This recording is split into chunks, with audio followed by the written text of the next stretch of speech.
welcome to the September meeting of the West Glamorgan Archives. Lovely to see everybody here. Test.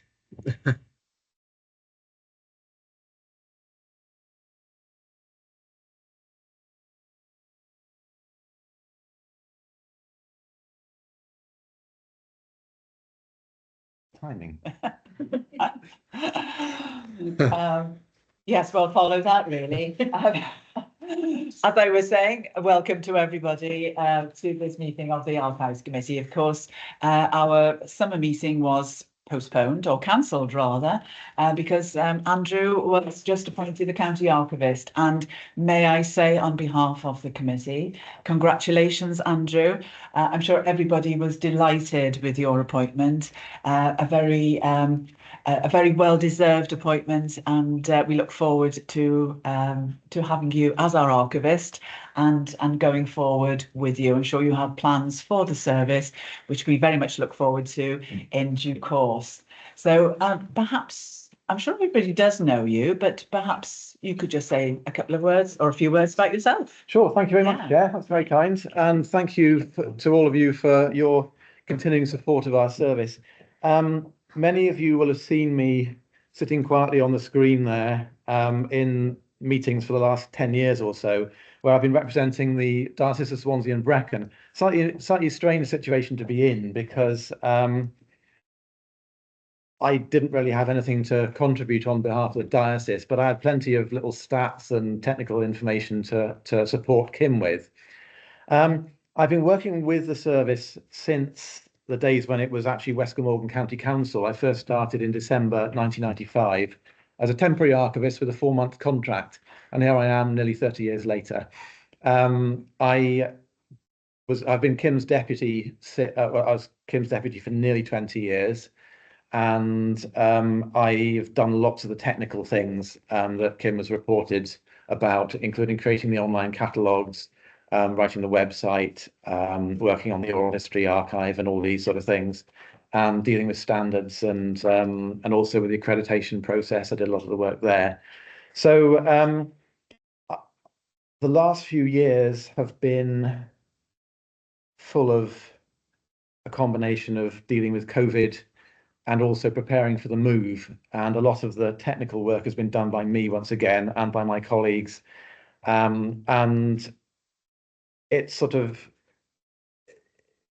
I think it's good for the service in a way that somebody who understands the service and has been working in it for some years should be in a position to lead it on to the next stage, which will be moving to a Storfa and ensuring that it reopens there and works in as positive and forward-looking a way as it can. I very much appreciate what the Archive Committee does, and its wisdom, its direction, and I really look forward to working with you all and hopefully seeing some of you in person. And you're all very welcome to visit us down at the Archive Service and see what we do in three dimensions rather than two. Thank you very much, Andrew. And as I say, your 30 years experience is going to be a real asset to the committee. And yes, we look forward to working with you, don't we? Sure. Gareth, do we have apologies for absence? Yeah, I've got a couple of chair from councillors Peter Black, Elliot King, Wayne Carpenter, Tracy McNulty, and then Chris Davis as well. Thank you, Gareth.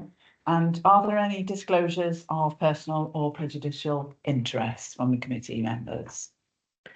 Usually there has been one from me, but I'm no longer representing Swansea and Brecon on this because I'm giving the report, so it seemed inappropriate. Okay, thank you. Moving on, item 3 are the minutes of the previous meeting, and may I have your approval that they are an accurate record of the proceedings, please? Thank you, Robert. Yeah, hands up on me. Thank you. And Andrew, are there any matters arising from those minutes which are not in your report that you might like to comment upon? Not as far as I'm aware. I think most of it's covered by the report. Okay. Thank you very much. The next item is the election of vice chairs for the municipal year 24-25. Gareth, would you like to Yeah, take that one? That's some practice if we have one vice chair from each of the authorities. So is there any nominations from the Neath Talbot side? So Gareth, well, I'd like to nominate Ken then as vice chair, if that's okay. Yeah, okay, got a seconder for that? Yeah, hands up in the room, okay. Councillor Phillips and one from Swansea as well, please.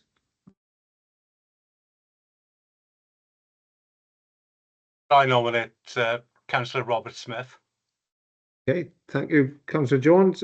Got a seconder for that? Yeah, there we are. Thank you, Councillor Mizan. Yeah, Councillor Smith, thank you. Thank you very much, and congratulations to both to being appointed and willing to take on those positions. Thank you. Our next item is the report, the first report of our county archivist, and I'll hand over to you, Andrew, for that. Thank you very much.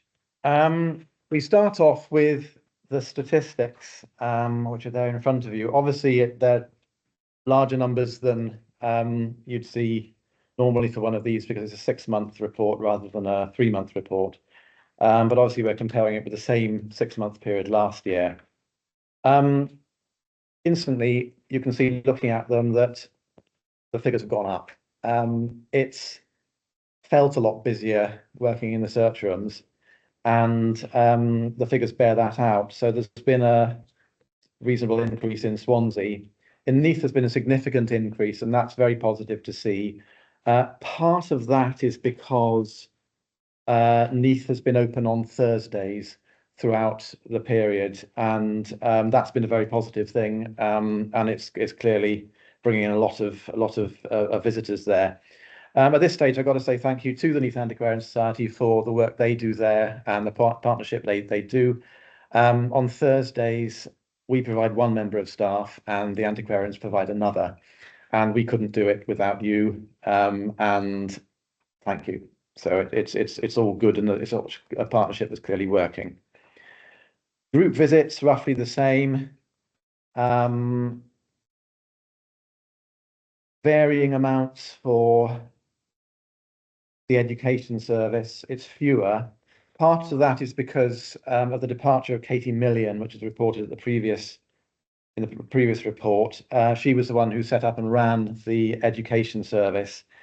It took us several months to find a replacement. That's all covered in the staff section later on.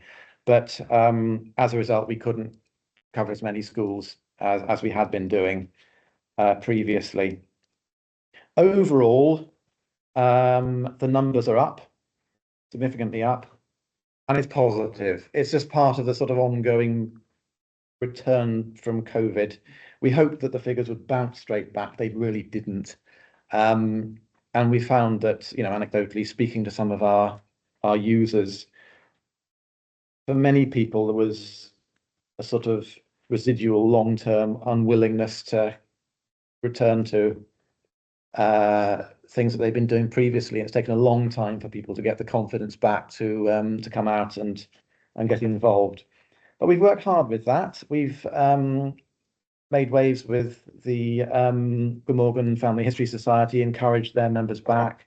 We've dealt with lots of students. We've dealt with we've welcomed in community groups and done what we can with regard to partnership working to try and build on these sort of things, because in a sense the world has changed, the way people use archives has changed, and we're doing our best to change to reflect that. The one massive statistical change, the other, well, apart from the use of the Neath Antiquarian Society, is the use of documents. It's not quite double in Swansea, but it's an awful lot more than it was. And don't we know it, running up and down those stairs. It's what we're here for, and we're very glad to see the collections looked at and used. There was one month where there was, I think, 1,600 documents looked at in 1 month. So it's once again a positive picture. And it does demonstrate we're not simply blagging users by whatever means, where, you know, people are coming to use the collections. And these are real, these numbers are real. Similarly, a rise in the use of documents in Neath, and it's the same reason.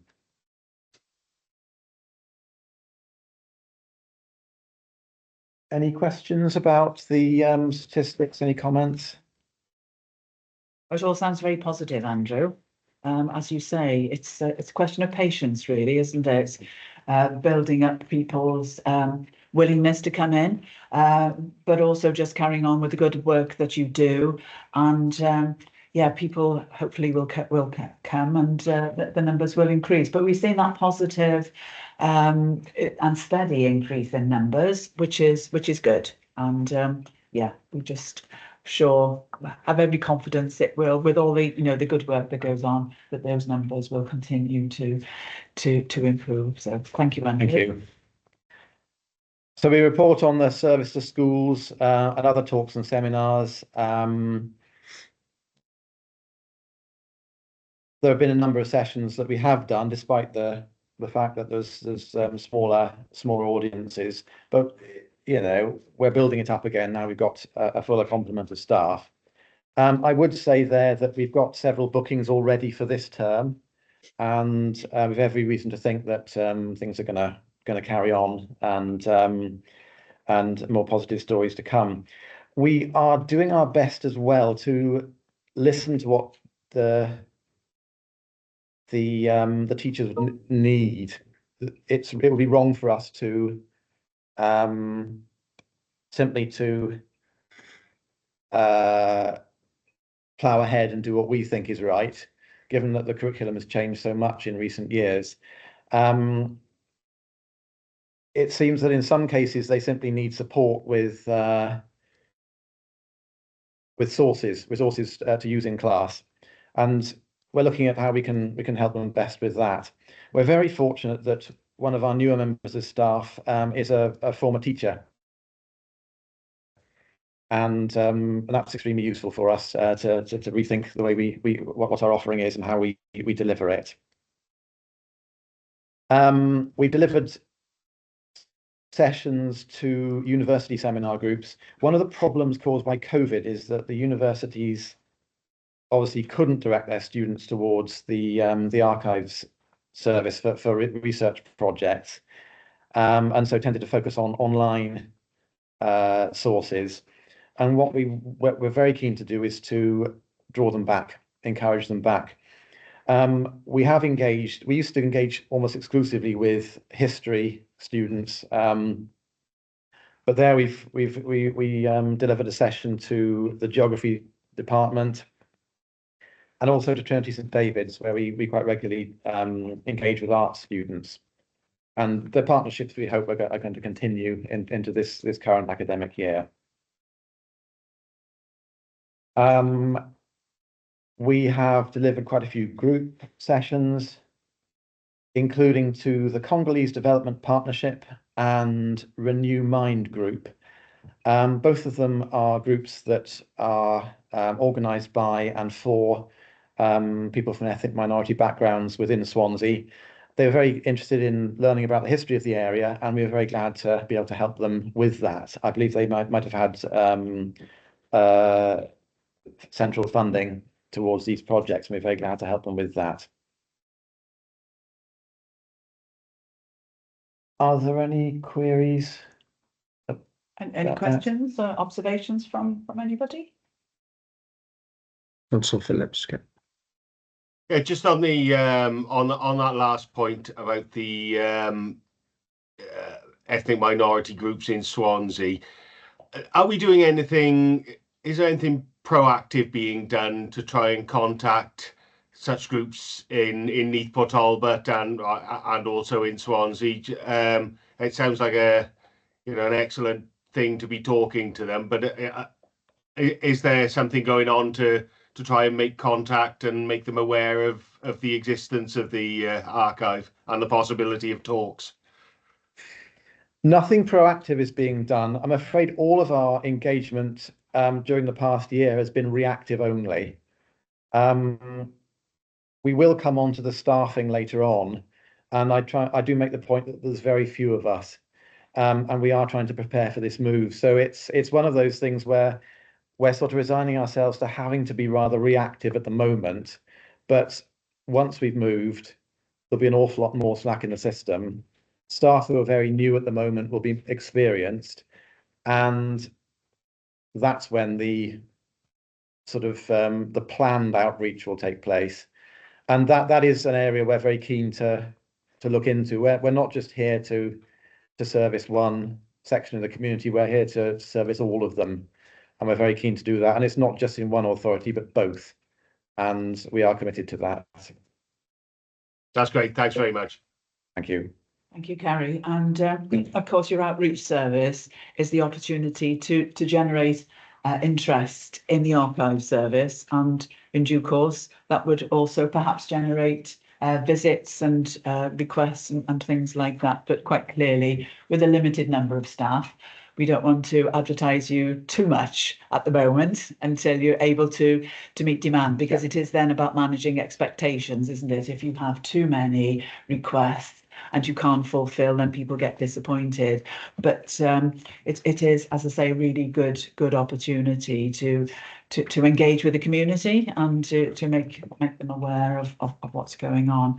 A couple of other questions, observations. The seminars to university students, I think we can see, from that where the archive service adds value to things that are going on in the locality, and the geography students and the arts and film students is another example of how important the archive service is in terms of raising their knowledge and awareness of the area, and of course what the archive service holds as well. So that's good.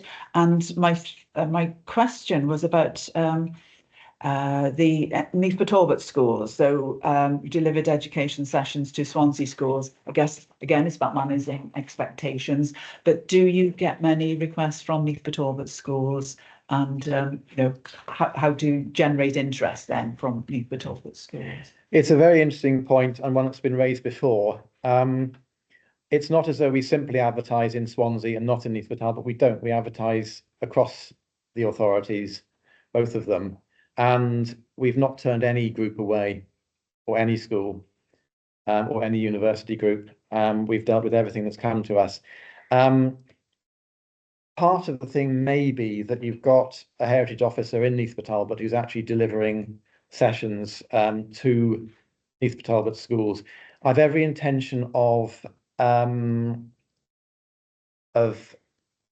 contacting her to ask basically how can we support her in what she does, because at the end of the day we don't necessarily want to gatekeep and say, oh no, this is our engagement, not your engagement.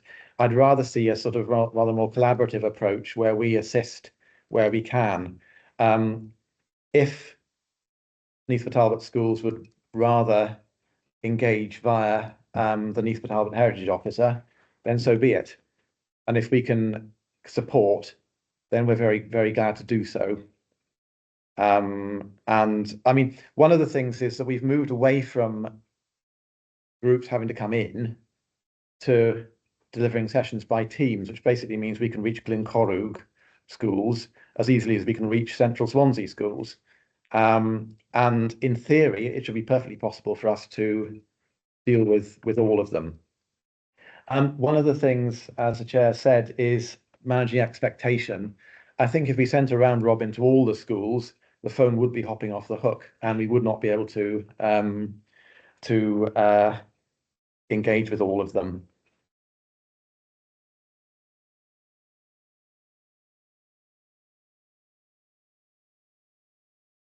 Idea, and offering her support would be excellent. I know she sometimes is a little inundated from requests from Neath Talbot school, and that would be such a huge support to one person who's running that service. Yeah, well, we will then, indeed. Yes. Of course, Neath Talbot launched its heritage strategy, didn't it? I think it was earlier this year. So it has a very strong strategy there, and of course that is generating interest probably as well. Yeah. So thank you for that, Brandy. That was really helpful. Brilliant. Thank you. Good. moving on Good. through. Moving on, other publicity and joint working, I'll move through this one relatively quickly. The annual report has been published. I believe you all have had a link sent to you by Kim before he left. It is Kim's last annual report, but we will carry on with it, and I believe in it as a good means of promoting what we do and the collections that we hold. And I've listed there the articles that are in there. Hope you enjoy them, and there'll be more to come as the years go by. I also mentioned the postcard. Did you see us on television with that wretched postcard? I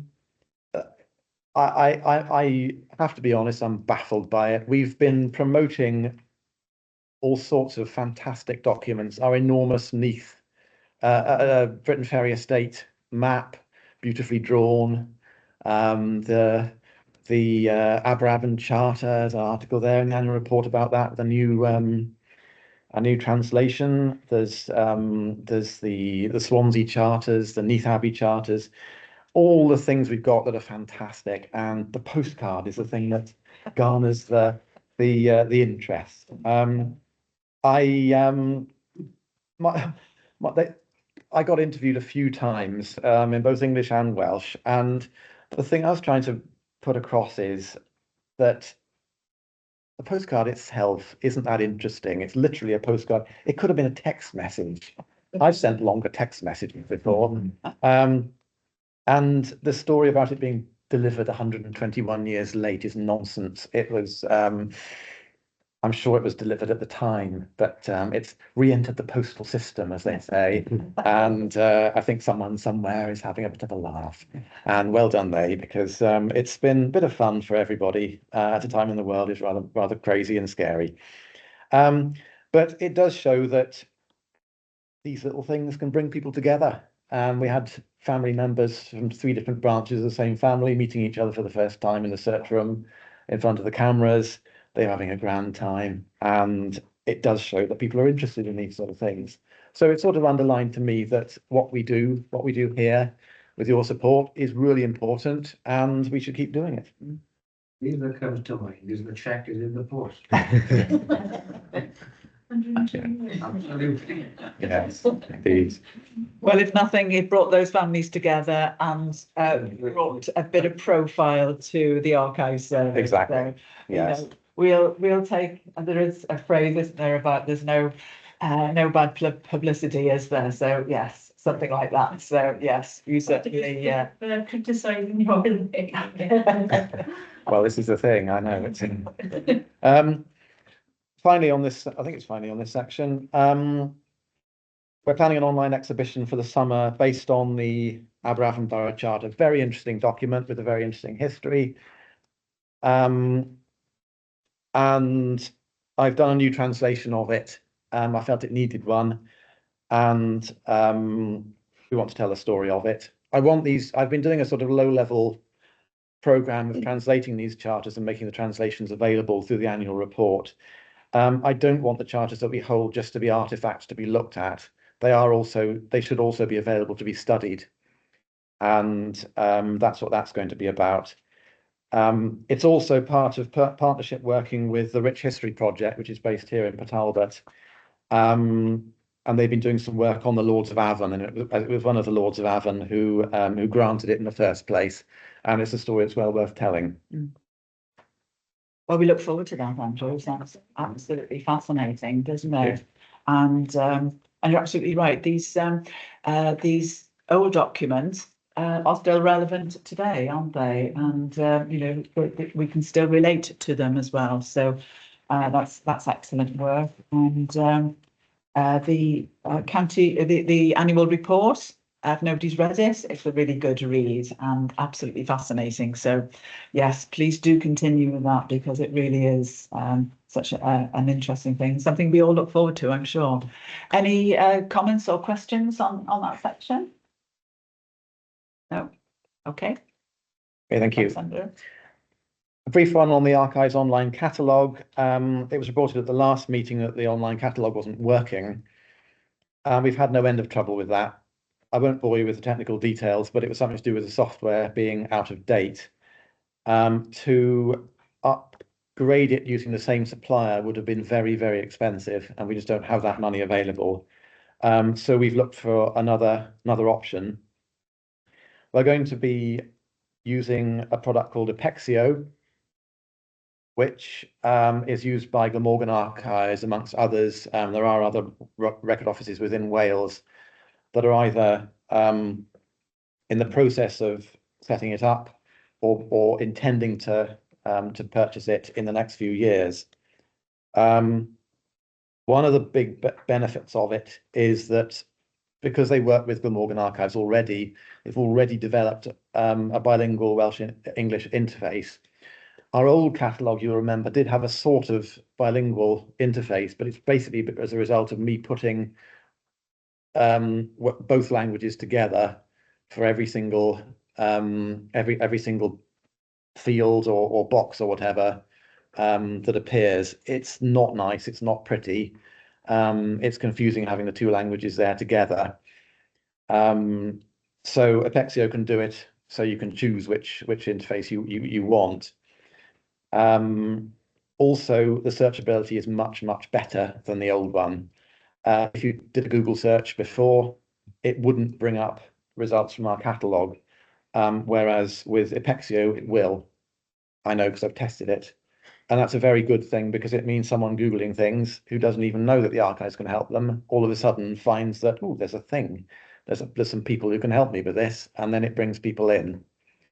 This is something that we spotted years ago with a different sort of version of our online catalogue, and it's something we're very keen to carry on if we can.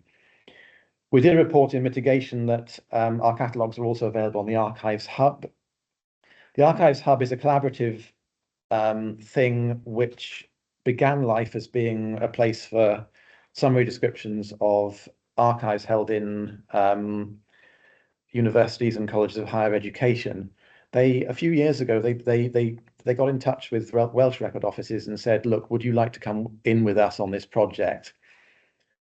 And there's been varying amounts of interest shown by the record offices in Wales. I did jump at it because I've always been a big fan of it.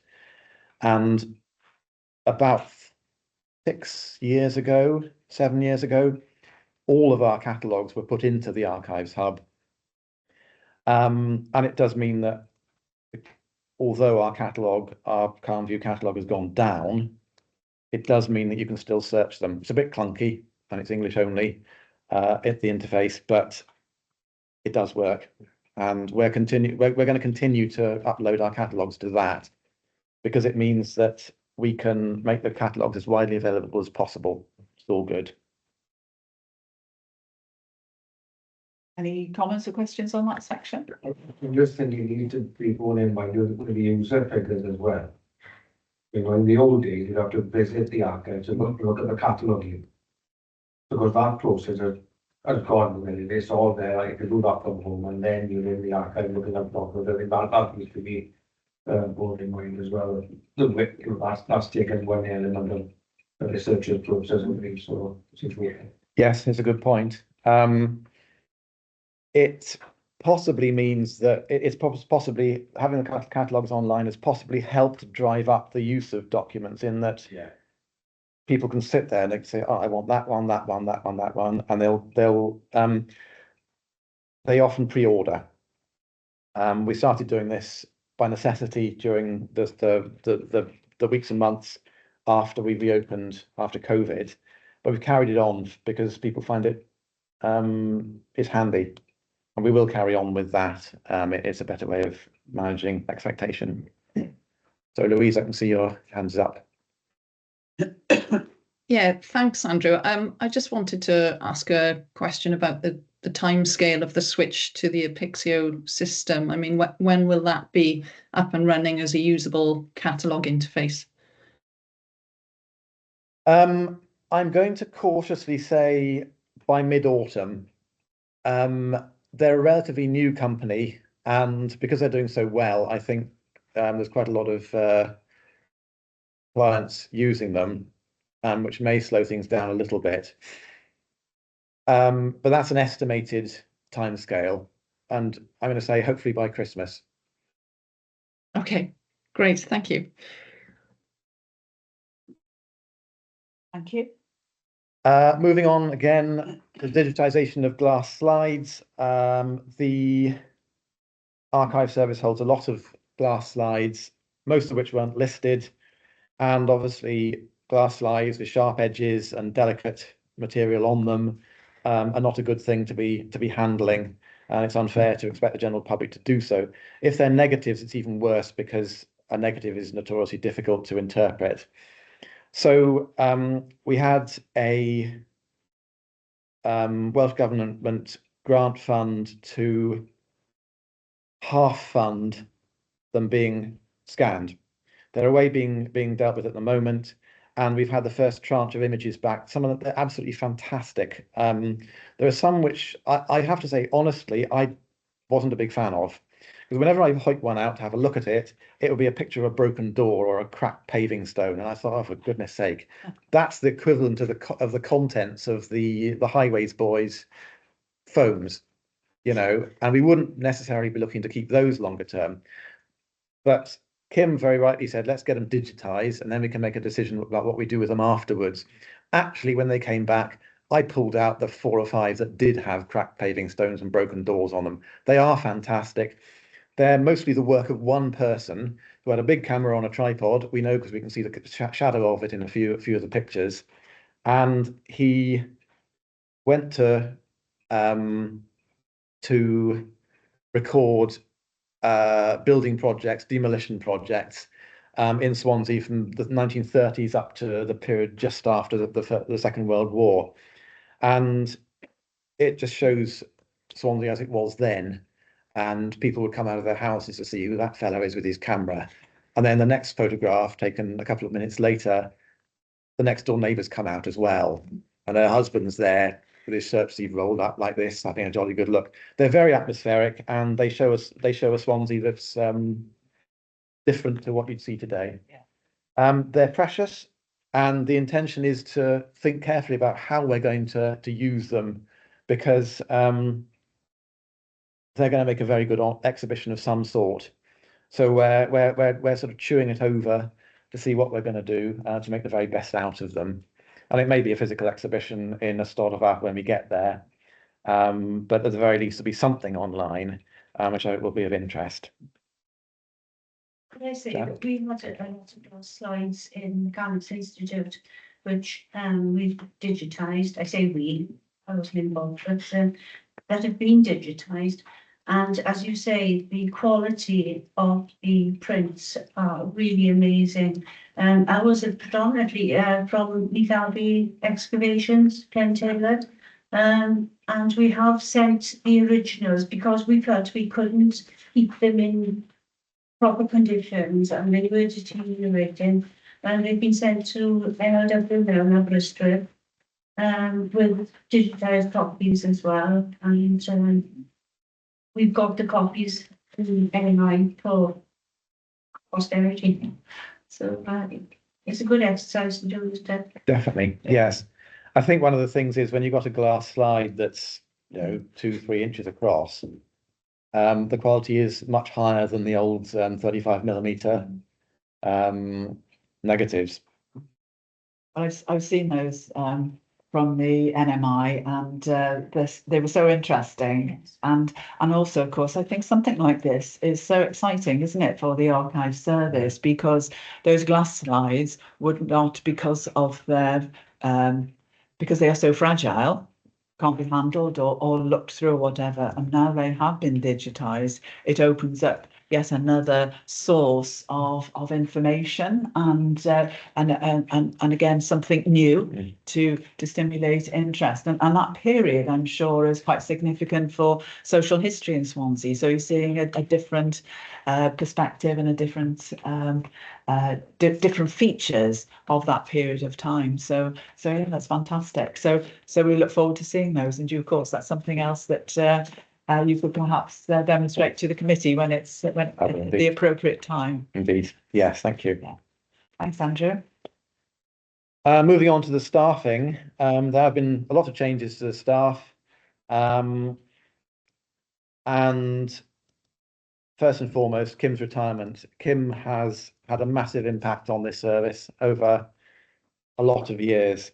He was county archivist for nearly 20 years, and he'd been here for over 30 years.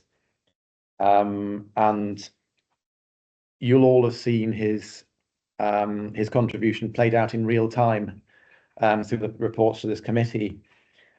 We paid tribute to him here at the last committee meeting 6 months ago, and he is missed, and I have big shoes to fill, which I shall do my best to do so. Obviously, that therefore leaves a vacancy in my previous role. At the moment, I'm trying to do that job and this job, and it's challenging. So we are hoping that we'll be filling that vacancy in the next few months. A new archivist, Laurie Jenkins, who has taken the place of Katie Million, who left at the end of January. She comes to us with lots of experience from the Welsh Museum Service, and she's a fluent Welsh speaker, and I'm glad to have a chance to practice my Welsh there on a regular basis, and it's lovely having her there. And then Beth Amos, our trainee, she'd been with us for 18 months, as you'll probably remember. Finished her time here at the end of August, and she's been a real asset here in the service. She did some fantastic work getting our digital archives ready for ingest into the digital repository, which will be coming. And I am very glad that she's being replaced by Lily Britton, who's literally started yesterday. I was a little bit vague about her starting the second week of September. There were one or two personnel issues with the timing of things, but she started yesterday and she'll be here for another year. So lots of changes. I do make the point at the beginning, and it's one of the things that feeds into what I was saying about our capacity for doing things, that the staffing complement is currently 6.6 full-time equivalent. There may be 9 of us physical human beings, but when you add together the number of days that we all work, it is 6.6 equivalent. And I think it should be noted that our staff work hard, they're a committed bunch. I'm very grateful to them for their support of me in my change of role, and their hard work enables the archive service, I believe, to hit above its weight, given how few we are. And so many thanks to them for that. And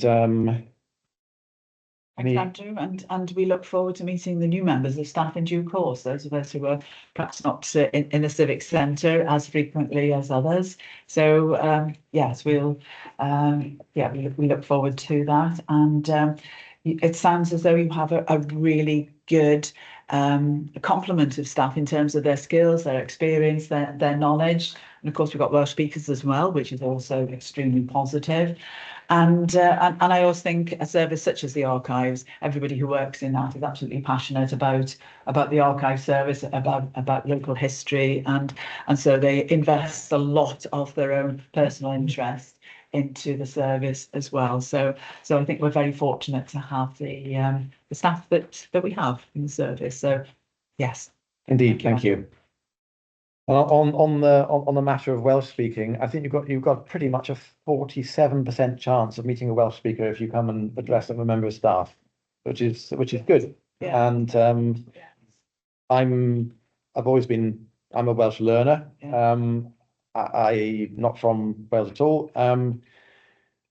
but I'm very keen to promote the use of Welsh. And there are times when Welsh is the language being spoken in the search room, and that's what we're glad of. Yes. And it's something we're glad to continue with and promote. Yeah, thank you. On the matter of, well, there's a list of the professional meetings and the training we've done. These are ongoing things, and I won't delve into those particularly. So moving on to joint working, this is something that I'm very keen to promote.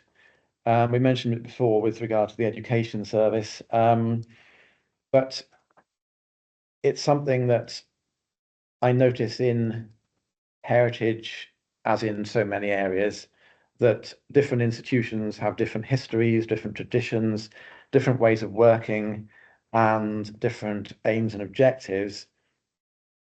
And they often tend to sit in a little bubble and not necessarily reach out to each other. I'm very keen for us not to be like that. And I'm very keen to take every opportunity that comes to do joint working with other institutions, both within the two councils and in terms of voluntary organisations in the area as well. So we've made a partnership with staff at Swansea Museum. This is an aim to well, there's a bid which has gone through for funding, which has been led by Swansea Museum, and it's all about collating and promoting records and artifacts relating to the LGBTQIA plus community in Swansea. We're very much hoping that it will result in an oral history reminiscence project. Very important thing to do, and we're very glad to be able to do this in collaboration. I mentioned the Rich History Project. They're a dynamic group, and very glad to be part of that. Based in Port Talbot, and they're doing work on all sorts of a whole suite of different projects to do with the history of the Port Talbot area. I'm very glad to be able to help wherever we can, particularly with. I've been particularly helping with things to do with the Aberavon Charter and the history of Mynydd Dinas. But we look forward to carrying on our partnership with them. I might say, as I mentioned before, tribute to the Neath Antiquarian Society. We're very keen to continue our partnership with you and to developing it and to looking at ways that we can work together on projects, that we can promote the knowledge of the Antiquarian Society, the antiquarians themselves, the documents that are held at the Neath Mechanics Institute, and maybe things like the pictures, and other things, just to exploring ways of improving the environment there, the layout, the offering to the people of Neath Port Talbot, and seeing which ways we can work together to promote it. So very keen to carry on doing that. We've also been engaging with the discussions about the feasibility of the museum in Neath, and I think discussions with the Heritage Officer in Neath Port Talbot will be an important part of that. I've already had discussions with her about keeping of documents that are part of the Neath Museum collections, and also, once again, not gatekeeping, being helpful with any museum exhibitions and things, helping with information about that and doing what we can to work together. Watch this space. I'm sure there'll be more as the weeks and months progress, particularly once we have moved into a Storfa and we have more time and effort to dedicate to this sort of thing. I would say thank you.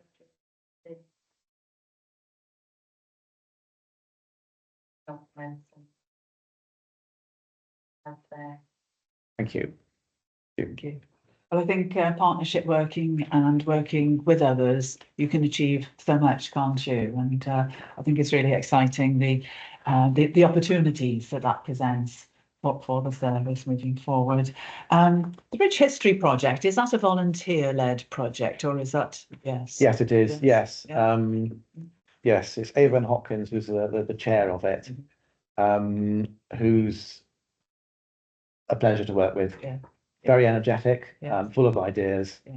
very competent, and she also works with some very dedicated people who are part of the Talbot Historical Society, and you know, loads of enthusiasm, local knowledge, and yeah, it is a pleasure to be part of that. Yeah, that's good to hear. There is so much done by volunteers in the local history arena that you know, they deserve praise and our thanks for really doing things which indirectly support the archive service. Absolutely. Don't they? So that's good to know. Thank you. Any comments or observations, members? Yes. No, thank you.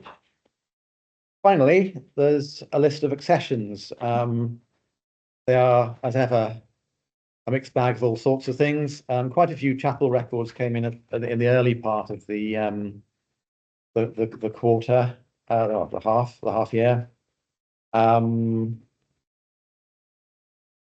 They are all listed there. We are working hard to catalogue them all. The ones that appear with a reference number down the right-hand column, that means that they have been catalogued or and are available. Obviously, there's a certain amount of backlog, but we're working a way to clear that. Quite a lot of work with the churches in the Neath Talbot, sorry, in the Diocese of Swansea and Brecon. That's me with my other hat on. Are there any questions about the deposits that we've got here? Anyone want any clarification about them? Because the British Home Stores, that particular collection perhaps opens up the possibility once we move into Istorva to show the before and after situation. It really does. It was entirely fortuitous. We didn't go after that. It's a member of the public who used to work there, who brought in a whole lot of photographs and other bits and pieces of ephemera from the store. Very, very good. I should say we are aiming at some stage to do an exhibition about the Istorva site, which is a fascinating one. I'm not gonna blow the cover yet, but there's loads of things. We started by superimposing the outline of the building onto a map of the 1850s, and we went, "Ooh, that was on the site. Ah, that was on the site."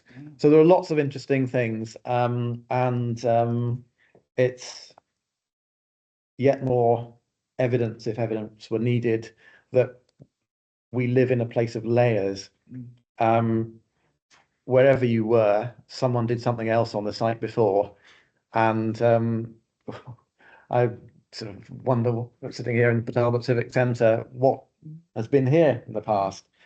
And as sort of we're simply lucky that there's been a lot of things going on the site there at different times. But the creation of a Istorva is simply the latest layer in a whole lot of them.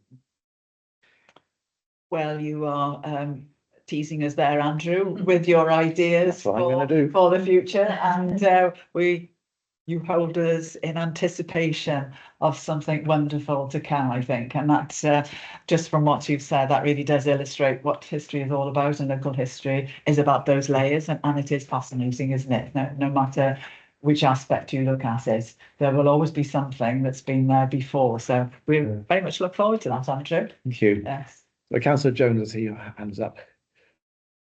Great, fine. Thanks, Chair. It's great to see the archive service growing in the way that it is, and I noted you interviewed Councillor Richard Lewis regarding memories of American GIs and so on in Gower. One thing we've been doing locally in my particular ward, Bishopston, is that we've got together elderly people who've got memories of the community going back, and we've actually produced films of them. We've got them together, and I funded one from my community fund because that history will be lost unless it's gathered now. And they've done a number of those films, so that is a bit of a spin-off from that. And the only other thing I'd say is, Andrew, you've hit the ground running. Really well done. Thank you very much, Councillor. Would the project be interested in depositing those films with the archive service? Yeah, no, they would. Lovely. We would very much value them. We've got a big thing for oral history in all its forms. It's really important. Somewhere like Bishopston, you know personally that my wife's family are from there. My wife grew up in Bishopston, and obviously I've met people who remember the change from a quiet rural settlement to being a much larger one. The changes that have happened there, huge. And there are so many parts of this area where there are massive changes, where we are here, huge changes to the built environment, for example, and so on. And it's a very important thing to gather up. So we'd be very, very glad to receive those if that would be something that could be done.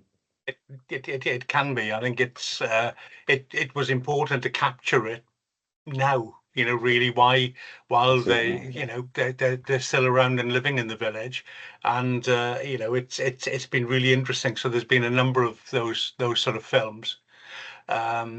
So, and one thing you didn't mention Clip Cymru, which I came along, and I know Councillor Roberts Smith came along to the launch of that.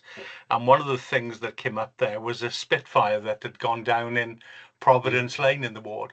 And what I'm going to do is to organise a plaque in that lane, because there isn't anything there to show that the Spitfire went down. So that's one of the things I've got planned to do. But yes, certainly can be done. Thank you. And thank you for your kind words as well. Sorry? Thank you for your kind words as well. Absolutely. Well, you know, gosh, you've done a great job.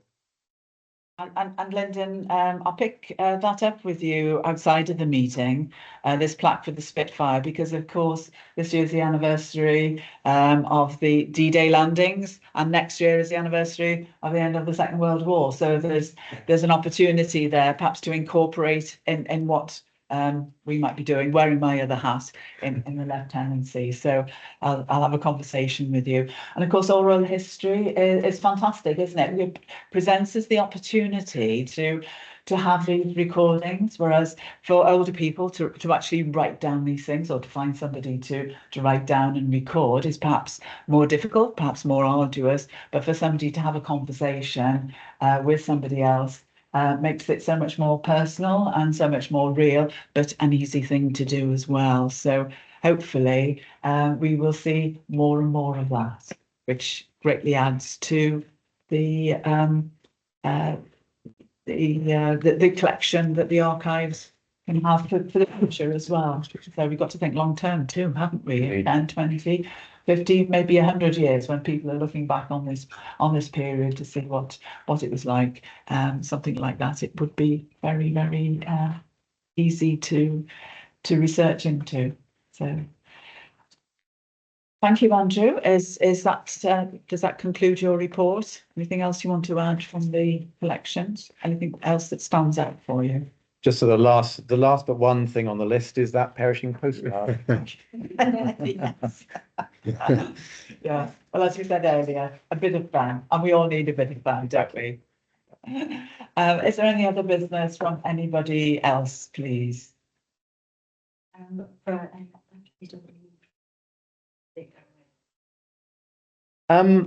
Yes, it is progressing. Work is progressing on the building. The latest date that I have heard is about a year from now. It is in the context of the date having moved forward as we move forward in time. So I'm not going to sort of announce that's the day that the archives move or anything like that. clearly there's a lot of work still to be done, and lots of people are putting an awful lot of work in to make it happen. There are a lot of meetings about how the various sections and organisations that are going to be housed in a sort of are going to be working together. And there's still much work to be done to get everything sorted there. The one thing we can control is our preparedness to move. And that's something that we've been working on, that I personally been working on for quite some years. We've got around 2.5 miles of shelves worth of documents to move. Inevitably, that will mean that for a while, the archive service will not be open in the way that it is open now. You can't move that amount of stuff in the twinkling of an eye. We also have to bear in mind that the library will have to move in there. They've got a lot of stock to move, and once again, their stock can't move in the twinkling of an eye. And we don't quite know what the timescale is with those sort of things. We will do our best to provide as much of a service as we can at all times. We would probably use as an analogy the sort of service that we provided during lockdown, where everyone who came to us was seen to and helped. It meant scanning things and sending them to them, suggesting alternative sources to get at least some information. Once we're clear about the timescale, we will be developing a series of communications, social media, the website, these sort of things, to make sure that everyone is prepared for the fact that we'll be moving and what the implications of that are. And the clearer things become, the clearer our messaging will have to become. I'm sure you'll be working to Of course we will. Yes, yes, along with everybody else. Yes, yes, and using the branding and so on. But yes, I mean, preparedness is the thing. We started with what one might term the low-hanging fruit, the easy things that were already in nice boxes, and they're all barcoded to aid with finding them. All the boxes are done. We've been boxing volumes for the last 10 years or so to make sure that those are going to be protected during the move. More recently, we've been turning our minds to the fruit that is really towards the very top of the tree. Very large flat items, very large rolled items. Once those are done, we're ready. So that's really the message at this stage. We're tracking changes in the strongroom environment, because we need to make sure that where we go to is going to be broadly similar to where we've come from. So we have to make sure that we know what we're going to, and that we can get where we're coming from to it. It can be very difficult, particularly in hot weather, because the humidifying plant doesn't work as well in hot weather. So ideally, we would move in the spring when we've had a long period of cold weather, but we can't expect everyone else to work around when it'll be best for us to move. Yeah. So we will mitigate where we can.